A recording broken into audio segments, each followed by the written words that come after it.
आपकी जाति ही आपका जीवन है और आपका जीवन ही आपकी जाति है। जी साथियों, नमस्कार। आप सभी का स्वागत है।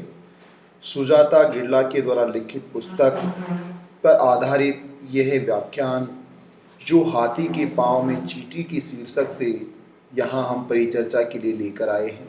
साथियों, ये भारत के एक अछूत परिवार की और आधुनिक भारत के निर्माण की एक द्वंद्वात्मक कहानी है कि किस तरह से जिसे हम भारत कहते हैं उस भारत में हाथी जैसे विशालकाय प्रजातियां भी हैं और चींटी जैसे छोटे प्रजातियां भी हैं।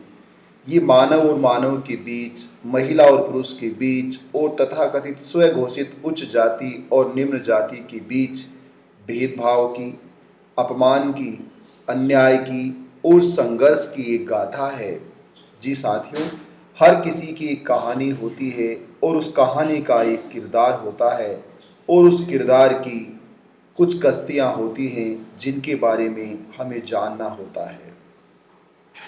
मेरी कहानियाँ केवल भारत की कहानियाँ नहीं थी। वे लिखती हैं कि उनकी कहानी एक जीवन था, बस एक जीवन। जब अमेरिका में सुजाता ने महसूस किया कि उनके परिवार का इतिहास केवल गरीबी का इतिहास नहीं है, केवल गरीबी की कहानी नहीं है, बल्कि सच तो ये था कि उनका इतिहास जाति व्यवस्था के खिलाफ एक लंबा संघर्ष था। दलित होना या अछूत होना, अस्पृश्य होना, ये कोई एक आर्थिक स्थिति या असमानता की स्थिति नहीं थी, अपितु यह अपने आप में एक खुला सामाजिक बहिष्कार था। अपने आप में ये मानव और पाश्विक समाज के बीच का अंतराल था कि किस तरह से एक इंसान को इंसान खुले रूप से नहीं माना जा रहा था। उसकी तुलना और उसके साथ जो व्यवहार था वह एक पाश्विक व्यवहार था। इसलिए वो लिखती हैं, आपका जीवन ही आपकी जाति है। अगर हिंदुस्तान में आप रहते हैं, हिंदुस्तान के आप बासिंदे हैं, तो ये सच साबित होती है उक्ति, आपका जीवन ही आपकी जाति है और आपकी जाति ही आपका जीवन है। साथियों, जो बदलाव की शुरुआत है जिसमें इस पुस्तक में अनेक उदाहरणों के माध्यम से समझाया गया है, और ये बदलाव होता किससे है? शिक्षा और धर्म से। धर्म यानी धर्म का जो प्रचार प्रसार आवरण ज़्यादा होगा तो शिक्षा अशिक्षा मानी जाएगी। शिक्षा होने का मतलब ही है धर्म का प्रचार प्रसार कम होना, धर्म के अंधकार के आवरण का कम होना और धर्म की डंके का शांत हो जाना। प्रसन्ना राव और मरियम्मा पात्र हैं इस पुस्तक के, जो कि सुजाता के नाना और नानी हैं। एक्चुअली वो जंगलों में रहने वाले आदिवासियों को से लेकर मैदानों तक सफ़र करने का उनका एक जीवन है। ये सिर्फ आस्था का सवाल नहीं था, ये शिक्षा और आत्मसम्मान पाने का एक जरिया था। यानी ऐसी शिक्षा, धर्म की ऐसी शिक्षा या ऐसा धर्म जो आपको शिक्षा प्राप्त करने के अवसर देता है, और एक ऐसा धर्म जो आपको पढ़ने से रोकता है, शिक्षा से रोकता है, विद्या से रोकता है या ग्रंथों को स्पर्श करने से रोकता है। जबकि दूसरा ऐसा धर्म जो आपको पढ़ने के लिए प्रेरित करता है, ग्रंथों को पढ़ने की प्रेरणा देता है, आपको शिक्षा देता है।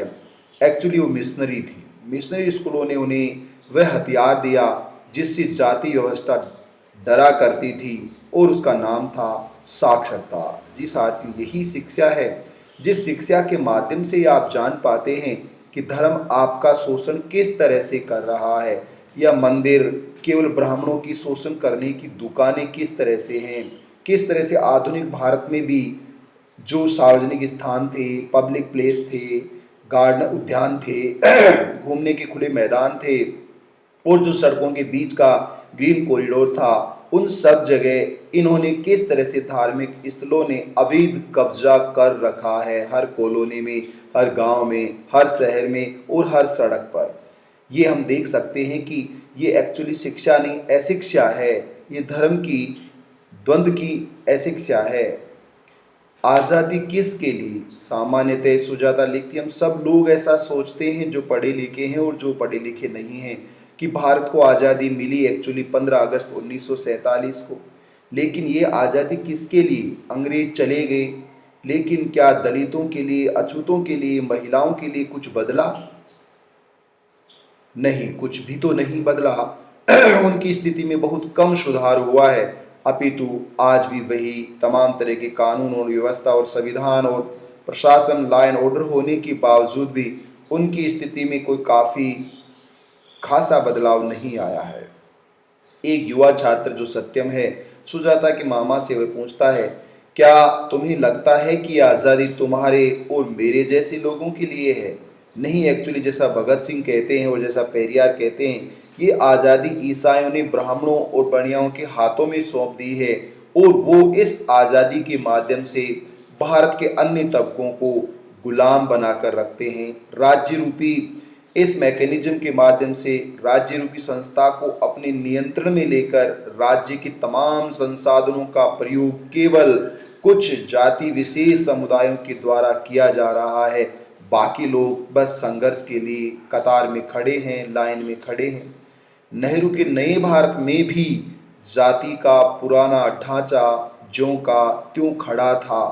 सुजाता लिखती है कि सवाल आज़ादी किसके लिए आज भी हिंदुस्तान के गाल पर एक तमाचा है कि आज़ादी किसके लिए और किससे मिली और किसने आज़ादी ली और कौन गुलाम है। एक्चुअली वो लिखना चाहती है कि जो धार्मिक आज़ादी है और सामाजिक आज़ादी है वह अभी भी हिंदुस्तान के लोगों से दूर है, और जब तक राजनीतिक आज़ादी के साथ साथ हिंदुस्तान के बासिंदों को धार्मिक आज़ादी और सामाजिक आज़ादी नहीं मिलेगी, तब तक वे धर्म के शोषण से और समाज के अन्याय और भेदभाव से स्वतंत्र नहीं हो सकते हैं।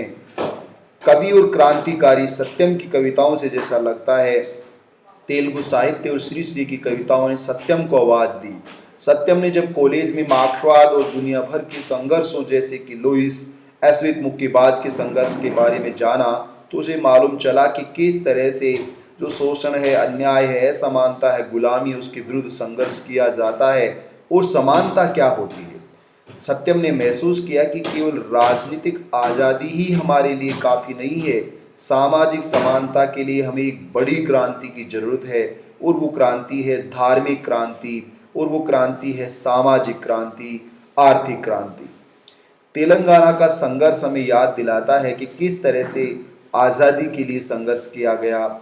निजाम के शासन और जमींदारों के खिलाफ विद्रोह, हिंदुस्तान के करोड़ों लाखों करोड़ों लोगों ने अपना बलिदान दिया। आदिवासियों ने, किसानों ने, सन्यासियों ने, महिलाओं ने, चीटियों के रूप में, तब जाकर हमें राजनीतिक आज़ादी मिली। लेकिन इस राजनीतिक आज़ादी में आज़ादी की जो कहानी लिखी गई, आज़ादी की जो दास्तान लिखी गई, उसमें केवल हाथियों को शामिल किया गया, चीटियों के बलिदान को नकार दिया गया या कोई तवज्जो नहीं दी गई। सत्यम कम्युनिस्ट आंदोलन में शामिल होते हैं और उन नाटकों के माध्यम से और गीतों के माध्यम से, लोकगीतों के माध्यम से लोगों में जागरूकता फैलाते हैं। ये वह दौर था जब एक दलित युवक न केवल सिस्टम से सवाल कर रहा था, बल्कि पूरी सिस्टम को ही बदलने की कोशिश कर रहा था। ऐसी ही कहानी और इस किताब का पात्र है मंजुला, जो एक लड़की है और दोहरी लड़ाई वो लड़ती है। वह सत्यम की छोटी बहन है, सुजाता की माँ है। एक दलित लड़की के लिए कॉलेज आना जाना लगभग असंभव था या सपना सा था। जब वह कॉलेज पहुंची तो उसने देखा, महसूस किया कि कॉलेज में अछूत होने के कारण उसे अलग थलग रहना पड़ता था, लेकिन उन्होंने कभी हार नहीं मानी। कॉलेज के जो छात्र थे उससे भेदभाव करते थे, स्वघोषित उच्च जातियों के छात्र, लेकिन फिर भी उन्होंने शिक्षा को एक हथियार के रूप में देखा कि यदि उनका मुकाबला करना है तो हमें एजुकेशन को साथ रखना पड़ेगा। जैसा बाबा साहब लिखते हैं, शिक्षित बनो, शिक्षित करो, संगठित रहो, संगठित करो, संघर्ष करना सिखाओ और संघर्ष करो। बनारस और वो हरा ट्रंक जो उन पर आरोप लगाया गया कि मंजुला ने उस शिक्षा के लिए बनारस का सफर अकेले तय किया, और जब हॉस्टल में चोरी का आरोप लगाया गया और लास्ट में जब चोरी की जांच हुई, उसका बक्सा खोला गया, मंजुला का ट्रंक खोला गया, तो पता चला कि उसमें कुछ भी नहीं था, सिवाय अमीरों के बीच उनकी गरीबी की ये शून्यता ही थी जो उसकी सबसे बड़ी पहचान बन गई। तमाम तरह के संघर्ष, भूख और ठंड सर्दियों के बावजूद भी उन्होंने पढ़ाई को नहीं छोड़ा, और वह उस मुकाम पर पहुंची जिस मुकाम पर पहुंचने के लिए शिक्षा उनका हथियार बनी। नक्सलवाड़ी की गूंज। सत्यम ने संसदीय राजनीति को नकार दिया और सशस्त्र संघर्ष को चुना, आर्मड स्ट्रगल को चुना कि डेमोक्रेटिक और कॉन्स्टिट्यूशनल वेपन्स के माध्यम से वो राज्य की सत्ता में बैठे हुए निर्णय निर्माताओं को, उच्च जातियों के लोगों को चुनौती नहीं दे पाए, उनको प्रतिस्थापित नहीं कर पाए। इसलिए उन्होंने आर्मड स्ट्रगल की ओर रुख अपनाया।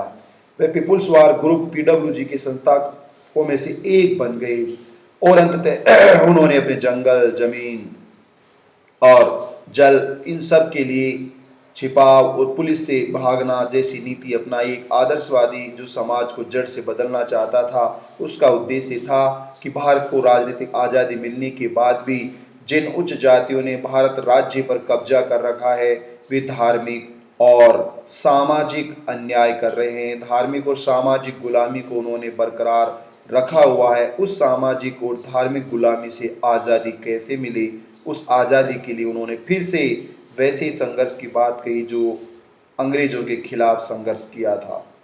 शिक्षा और शिक्षित होने पर भी संघर्ष। मंजुला की शादी प्रभाकर राव से हुई। वो दोनों ही शिक्षक थे, दोनों ही एजुकेटेड थे, लेकिन हम जानते हैं कि डिग्रियां जाति और गरीबी को नहीं मिटा सकती। कितनी भी ऊंची डिग्री लेने के बाद भी ये स्वघोषित उच्च जातियां आपको जाति व्यवस्था की बात करती हैं, कास्ट सिस्टम की बात करती हैं। स्टेट में रहकर उनको सरकारी जवाएं तमाम तरह के तमगों से उल्हाना देने की कोशिश की जाती है। डे टू डे में आज भी हम जानते हैं कि नौकरी लगना और नौकरी करना में बहुत बड़ा अंतर है। नौकरी में होने के बाद जो अपमान और अन्याय आपके साथ होता है, जिसके बाद भी आप कुछ नहीं कर पाते, ये हमें एहसास कराता है कि केवल डिग्रियां होने से आप धार्मिक और सामाजिक गुलामी से आज़ाद नहीं होते हैं। नौकरी में स्थिरता, कम वेतन और परिवार का बोझ होने के कारण उनका जीवन बड़ा ही संघर्षपूर्ण रहा। एक लेक्चरर होने के बावजूद भी उन्हें अपने बच्चों का पेट भरने के लिए बड़ा लंबा संघर्ष करना पड़ा। ये जीवन की कड़वी सच्चाइयाँ हैं दोस्तों, जहाँ हम देखते हैं कि उनके जीवन में ऐसे भी पल आते हैं जब बंदरों का हमला होता है। गरीबी का मतलब असुरक्षित घरों में रहना। मंजुला के बच्चों पर बंदरों का हमला असुरक्षा का प्रतीक था। ये किताब हमें बताती है कि नौकरी बचाने के लिए मंजुला को अपने छोटे छोटे बच्चों को घर पर अकेला छोड़ना पड़ता था। आज भी हिंदुस्तान में अधिकांश महिलाएं जो नौकरी पेशा हैं, उनका जीवन ऐसा ही है। एक माँ की पीड़ा जो अपने बच्चों को कॉर्नफ्लेक्स आधुनिकता जाती है, लेकिन बुनियादी सुरक्षा भी नहीं दे पाती। वह नौकरी पर जाने के लिए पति और पत्नी जाते हैं, बच्चों को पीछे कमरे में बंद कर जाते हैं या नौकरों को रख देकर जाते हैं या क्रेच में छोड़ के जाते हैं। तो कहने का मतलब है कि इसके बावजूद भी ये डे टू डे की जो लाइफ है वो एक संघर्ष को हमें बताती है। सुजाता आगे लिखती है, आदर्शवाद बनाम उत्तरजीविता। सत्यम पूरे क्षेत्र के लिए एक हीरो थे, लेकिन परिवार के लिए एक जिम्मेदारी भी थी। मंजुला ने अक्सर सत्यम और उनके साथियों की मदद की, जबकि उनका खुद का घर अभावों से ग्रसित था। ये कहानी हमें सिखाती है कि क्रांति की कीमत अक्सर परिवार की महिलाओं को चुकानी पड़ती है। हमें ये जेंडर सेंसिटिविटी को और जेंडर का जो रोल है उसके बारे में, महिलाओं की जो भूमिका जो छिपी हुई है, छिपा दी गई है इतिहास में, उस भूमिका को उभार कर हमारे सामने लाती है कि किस तरह से क्रांति के पीछे की जो पे है वो किसको करना पड़ता है। उसमें महिला सबसे मुखिया होती है। एल्विन पेटा में बचपन की वो बात कहती है कि सुजाता का बचपन काकीनाडा की मलिन बस्तियों में बीता। वह उस अनुभव को भूल नहीं पाई। क्रिसमस पर एक सेब का मिलना उनके लिए विलासतापूर्ण जीवन की कल्पना था। जब काम वाली ने उसे ललचाई नजरों से देखा तो सुजाता को अपनी ही सुविधा पर अपराध बोध हुआ। गरीबी इतनी सामान्य नहीं होती है जितनी दिखाई देती है। उसको हम महसूस करते हैं तब मालूम होता है कि गरीबी और जाति और धर्म किस स्तर तक आपको अपमानित करते हैं। जाति ये सिर्फ प्राचीन इतिहास नहीं है, ये आधुनिक भारत की सच्चाई है। भले ही लोग हमें कहते हैं पब्लिक मंच पर, पब्लिक प्लेटफॉर्म पर कि हम जातिवादी नहीं हैं, लेकिन वो अपने घर में, अपने परिवार में, डे टू डे की लाइफ में सबसे बड़े कास्टिस्ट जातिवादी होते हैं, जाति व्यवस्था के समर्थक होते हैं। ये मॉडर्न इंडिया की रियल पिक्चर है। धर्म ईसाई बनने से भगवान बदल गए, धर्म चेंज कर लिया, लेकिन पड़ोसियों का नजरिया नहीं बदला। वे अब भी उन्हें उसी हाशिए की और निम्न नज़र से देख रहे थे जैसी अमानवीय और अन्याय और घिनौनी बर्बर नज़र से वो पहले देखा करते थे।